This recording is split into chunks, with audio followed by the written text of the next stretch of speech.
E Bucureștiul un oraș aglomerat sau mai e loc de construcții? Pentru că știi că se pune des întrebarea asta, dom'le, unde mai construiți? Că uite, nu mai avem pe unde să mai mergem. Cum e față de, nu știu, marile capitale europene, dacă e să ne raportăm la gradul ăsta de deplasare, de, nu știu, de aglomerare? Dacă E loc și e loc prin prisma faptului că locuințele aflate pe piață deja de câțiva ani buni încep să se degradeze.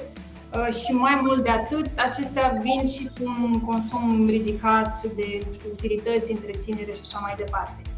Motiv pentru care e din ce în ce mai pregnantă nevoia de a avea o proprietate nouă, evident dezvoltată într-un proiect cu funcțiuni multiple, astfel încât să ai totul la îndemână și firul vieții, să spun așa, să se desfășoare mult mai ușor. Făcând referire și la acest subiect, cumva îmi permit să trec la proiectul la care lucrăm în prezent și pe care urmează să-l punem în piață destul de curând.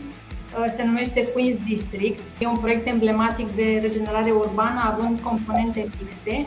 E localizat pe șoseaua Mitera Barbu Văcărescu, fiind destul de aproape de metrou, foarte bine conectat cu orașul și având, cum spuneam, componente diverse, nu doar rezidențiale, astfel încât la final să facă mai ușoară atât viața celui care locuiește, cât și viața celui care lucrează în rezidență. Deci pe lângă apartamente de locuit, undeva foarte aproape să existe zonă de birouri și zonă de un loc de joacă și zonă de grădiniță și o zonă de...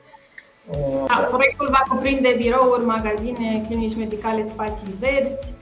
E practic gândit să asigure calitatea vieții și un stil de viață urban complet, astfel încât cei care sunt acolo să aibă totul la un pas distanță. La final, timpul pe care îl petreci în trafic poate fi scutit și petrecut într-un mod mai plăcut atunci când ai totul foarte aproape de casă.